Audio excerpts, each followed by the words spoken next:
things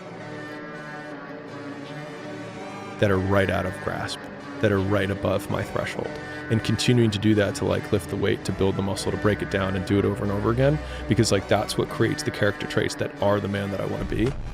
And so when I'm going through those like really harder times, I like to think of like looking in my mental mirror of like, I'm making you. I'm not there yet, but I'm making you. And that has helped me get through some of the harder times. And from a gratitude perspective, my most powerful frame for gratitude has been thinking about my 85-year-old self, waking up as my 30-year-old self, and all of a sudden looking at Layla and being like, man, I remember when we were this young. And then looking out the window and being like, man, Vegas wasn't even developed. Like, there's no flying cars yet. Like, man, they were still used gas. Like, this is so cool. And I get out of bed and I'm like, oh, my elbows don't hurt, my knees don't hurt, right? Because I'm thinking about what my 85-year-old self would think. And, you know, we're talking about whatever, but it allows me to enjoy the mundane in a way that I know that I would give everything that I had when I was 85 to enjoy again. And it's just, it's a trippy frame, but like, if you can think like, what would 85-year-old me would be like? I'm just not, my body doesn't hurt. You know what I mean? Like, I actually have energy. Like, I can think clearly. I don't have brain fog because I'm 85, right? And that has been probably my single most powerful frame on feeling grateful, and allowed me to feel more present at times when I start to feel like I'm going through the motions and just like clicking in the routine and just like day after day after day, and they feel the same.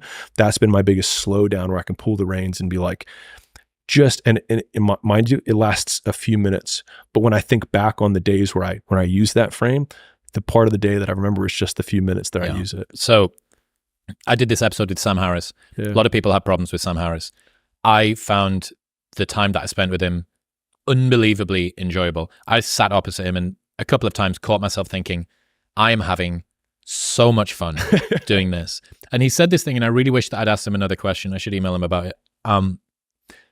I was talking about presence and the importance of presence, and you could use it as a proxy for gratitude. Yeah. And he said that really what you're aiming to do is find small moments in the day when you just open up and realize what's happening, right?